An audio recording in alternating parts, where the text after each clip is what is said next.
اعوذ باللہ من الشیطان الرجیم بسم اللہ الرحمن الرحیم۔ حضور پیران پیر شیخ عبدالقادر جیلانی غوث الاعظم دستگیر رضی اللہ تعالیٰ عنہ کے مقالات جو فتوح الغیب کی شکل میں ہمارے سامنے ہیں، اور آج جو ہے مقالۃ الثامنۃ الثلاثون یعنی 38ویں مقالے کی جو ہے ہم تلاوت کا شرف حاصل کریں گے، اور جس کا ترجمہ جو ہے محدث محقق شاہ عبدالحق محدث دہلوی رضی اللہ تعالیٰ نے فرمایا ہے۔ اب یہ 38واں مقالہ، اس کا عنوان مترجم محترم جو ہے اس کا عنوان کا ترجمہ کرے ہیں صدق و نصیحت، سچائی اور نصیحت۔ حضور غوث اعظم دستگیر رضی اللہ تعالیٰ عنہ فرماتے ہیں کہ جس شخص نے اپنے مولا کے ساتھ سچائی اور خلوص کے ساتھ معاملہ کر لیا،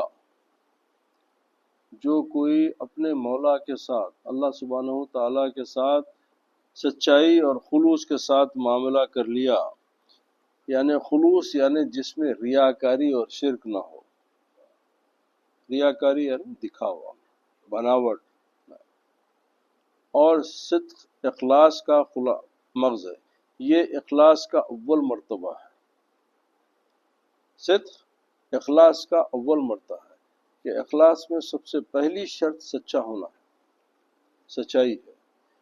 مرتبہ ہے کہ اس میں دنیا یا آخرت کی کسی غرض و غوث کا، نفس کی قوت و حول اور نفس کی حرکت، نفس کی طرف حرکت و سکون کی نسبت کا شائبہ تک نہیں ہے، یعنی تمام نفس کی ہر قسم کی برائیوں سے دور ہو کے بالکل سچے اخلاص کے ساتھ آپ اللہ تعالیٰ سے معاملہ کرنا۔ اور اس کا ادنا مرتبہ یہ ہے، اس کا ادنا مرتبہ یہ ہے کہ ریا و سمع اور دنیوی اغراض سے خالی ہو، یہ پہلا مرتبہ ہے۔ اب اس کا کم سے کم مرتبہ کیا ہے کہ بناوٹ اور دنیا طلبی، بولے اس سے باہر ہو جانا۔ دیکھیے ریا کیا ہوتا، اب ہم لوگ چونکہ باتوں پہ غور نہیں کرتے اس لیے ہم بڑے نقصان میں ہوتے ہیں، کہ ریا بھی ایک ایسا مرض ہے جو آپ کی عبادت کو ضائع کر دیتا ہے۔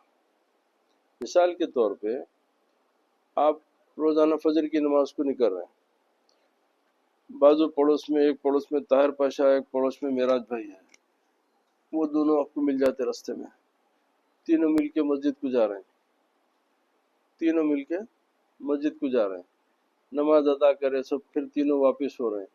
ایک دن اتفاق سے معراج میاں نہیں دکھے، اب آپ بے چین ہیں معراج میاں سے ملنے کے واسطے۔ اب یہاں پہ مسئلہ ریا کا ہے، آپ معراج بھائی سے مل کے یہ بولنا چاہ رہے کہ معراج میاں کل تم نہیں آئے تھے میں آیا تھا۔ اگر آپ یہ فکر میں، کیونکہ اب آپ کو یہ ہوگا کہ معراج میاں نہیں آیا تو شاید کیونکہ انہوں یہ نہ سمجھے کہ میں بھی نہیں گیا تھا، تو صرف آپ یہ جتانے کے لیے ان سے پوچھ رہے ہیں ارے کل کہاں تھے آپ، ریاکاری ہو گئی۔ کیوں کہ تم ان کو دکھانے کے لیے نماز پڑھ رہے تھے کیا؟ نہیں، ان کی صحت کے بارے میں پوچھنا چاہ رہے ہیں آپ، ان کی تیمارداری کے لیے آپ پوچھنا چاہ رہے ہیں کہ بھائی اللہ خیر کرے آپ کل تشریف نہیں لائے تھے، کیا بات ہے، وہ اخلاص نہیں۔ اگر صرف آپ کی نیت میں یہ ہے کہ نہیں ان کو میں یہ بتا دوں کہ آپ نہیں آئے تھے بھائی مگر میں گیا تھا، تو یہ ریاکاری ہے، اس سے بھی احتیاط کرنا ہے۔ کیوں؟ میں اللہ کے لیے کر رہا تھا، میں تمہارے کو بتانے کی کیا غرض ہے میرے کو؟ تم اچھا بولے برا بولے سے میرے کو کیا حاصل ہونے والا ہے؟ میں جس کے لیے کرا وہ میرا رب میرے سے خوش ہونا۔ مگر ہماری نمازیں جو ہے دنیا داروں کے لیے ہو گئی، ہمارا لباس، ہماری نمازیں، ہماری عبادت ہے کہ ہم دنیا ہے، لوگ آپ کو نمازی سمجھنا، لوگ آپ کو نیک سمجھنا، لوگ آپ کو اچھا سمجھنا۔ کیا غرض ہے لوگوں سے بھائی؟ لوگوں سے ارے جو معاملہ تم اللہ کے ساتھ کر رہے ہیں تو اللہ اچھا سمجھنا، اللہ اچھا سمجھنا نا، اس کی فکر کہاں ہے؟ تو یہ ریاکاری ہو گئی، تو اس سے بھی بچنا ہے۔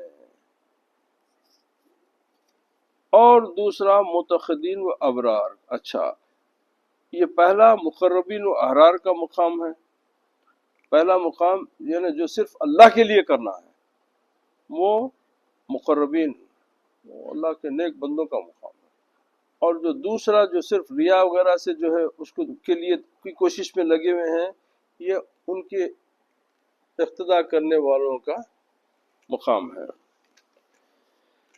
زخمی کرنے کے لیے، اچھا وہ صبح و شام ما سوا اللہ سے نفرت کرتا ہے، یعنی اللہ کے سوا ہر بات کو ناپسند کرتا ہوں، جو بات کریں گا اللہ کی خوشی کے لیے، اللہ سے امید، اللہ کے خوف میں کریں گا، اللہ کے ما سوا سے انہیں نفرت کریں گا۔ اے قوم، اس چیز کا دعویٰ نہ کرو جو تمہارے پاس موجود نہیں ہے، اس چیز کا دعویٰ نہ کرو جو تمہارے پاس موجود نہیں ہے، خدا کی وحدانیت پر یقین رکھو، دنیا و آخرت اور نفس و خلق سے کسی چیز کو اس کا شریک نہ ٹھہراؤ، خضا و خدر کی تیروں کا نشانہ نہ بنو۔ یعنی اب بولتے نا بھائی تقدیر ہے، بعض لوگ، ایک زمانہ ایسا تھا، آج سے بہت پرانی بات ہے، 1000 سال کے اوپر ہے، ایسے طبقے ہو گئے تھے دین میں، اس زمانے میں بڑے بڑے علماء تھے، ایک جماعت بولتی کہ ہم مجبور ہے تو وہ جبریہ ہو گئی، ایک جماعت بولتی کہ ہم مختار ہیں، وہ قدریہ ہو گئی۔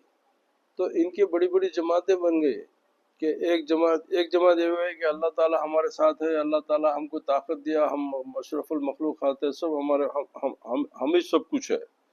دوسری بولتی کہ کیا ہے ہمارے پاس، نہ پیدا ہونا، نہ زندہ رہنا، نہ مرنا، کوئی ہمارے اختیار میں نہیں ہے۔ تو لہذا ایک جماعت مختار سمجھتی، ایک جماعت مجبور سمجھتی اس زمانے میں۔ تو اب یہ کیا تھا، تو یہ خضا و خدر کے تیروں کا نشانہ بن رہے تھے یہ لوگ۔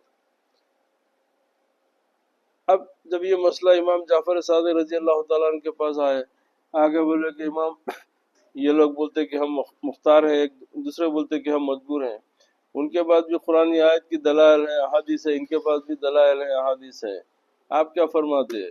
تو آپ بولے کہ ایک پیر اٹھاؤ، بولے اٹھا لیے کھڑے ہوئے، دوسرا اٹھاؤ، نہیں اٹھا، تو بولے اتنے ہی مختار ہیں، اتنے مجبور ہیں،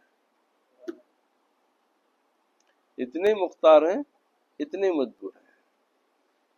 محنت کرنا، ہاتھ پیر کا استعمال کرنا، روزی کمانا، کمائی کو گھر کو لانا، اس سے اناج خریدنا، اناج لے کے گھر کو آنا، گھر کو آنے کے بعد میں اس کو پکانا، اس کو پکانے کے بعد میں برتن میں ڈالنا، برتن میں ڈالنے کے بعد میں اس کو ہاتھ کا استعمال کر کے اس کو لے کے منہ میں ڈالنا، منہ میں ڈال کے چبانا، یہاں تک آپ مختار ہیں۔ اندر جانے کے بعد میں وہ غذا بننا نہیں بننا مجبور ہے، یہاں آپ مجبور ہے۔ تو اتنے مختار ہیں، اتنے مجبور ہیں۔ شادی کرنا آپ مختار ہیں، پسند سے کرنا، اپنی پسند سے کرنا، سب کرنا، اس کے بعد بیوی کے ساتھ صحبت کرنا آپ مختار ہے، صحبت کے بعد بچہ ہونا یا نہیں ہونا مجبور ہے، یہ اس کے اختیار۔ تو یہ امام جعفر صادق قضا و قدر کو آپ کو بڑے پیارے انداز سے سمجھا دیے کہ اس میں بڑے نمبر پڑھو، اللہ تعالیٰ تم کو جو چیز جتنی طاقت دیا اس کا استعمال کر لو، اس کے بعد میں اللہ کے اوپر چھوڑ دو۔ یہ ہماری یہ قضا و قدر کا مختصر سا خلاصہ ہے کہ قضا و قدر کے تیروں کا نشانہ نہ بنو، جو تمہیں صرف زخمی کرنے کے لیے پہنچتے ہیں، ہلاک کرنے کے لیے نہیں۔ اور اگر ہلاک ہو بھی گئے تو جو خدا کی یاد، طلب محبت اور اس کے دین میں ہلاک ہو جائے تو اس کا اجر و بدل اللہ تعالیٰ کے فضل و کرم کے ذمے لازم ہے۔ اگر وہ راستے میں ہلاک بھی ہو جاؤں گا تو اجر اللہ کی طرف سے ہے میرے کو۔ تو یہ بڑی باتیں ہیں۔ تو اس کے اوپر فرمایا کہ ایک شعر اچھا ہے، تم مسافر آدمی ہو، تم مسافر آدمی ہو، مخصوص سے باہر قدم نہ رکھو۔ مسافر کا ایک مقصد ہوتا، جب آپ سفر کے لیے نکلتے تو ہر سفر کا ایک مقصد ہوتا، تو بولے اس کے باہر قدم مت رکھو، اگر اس راہ میں جان بھی چلے جائے تو یہی مقصود ہے۔ اگر آپ مقصد کے باہر قدم رکھیں گے تو پھر آپ کے لیے تباہی و بربادی ہے. نہیں، اگر اسی مقصد میں آپ کا خطر، اگر آپ کی جان بھی چلے جا رہی تو وہ اللہ کے پاس آپ شہید ہو جائیں گے، اللہ کے پاس پسندیدہ ہو جائیں گے، کیونکہ آپ اپنے حد سے تجاوز نہیں کرے. وآخر دعوانا الحمد للہ رب العالمین والصلاة والسلام علی سید الانبیاء والمرسلین.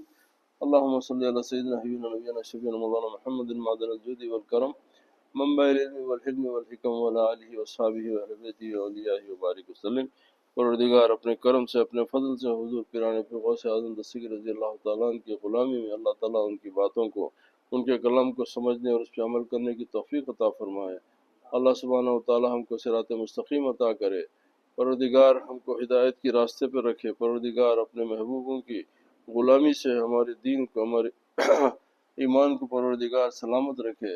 ہمارے قلوب کو، ہمارے گھروں کو، ہمارے ذکر سمام کو نور محمد صلی اللہ علیہ وسلم سے منور فرما دے. حضور پیران پیر کی غلامی سے اللہ تعالی ہمارے قلوب کو منور فرما دے. وآخر دعوانا الحمد للہ رب العالمین. والسلام علی سید الانبیاء والمرسلین وعلیہ وسلم.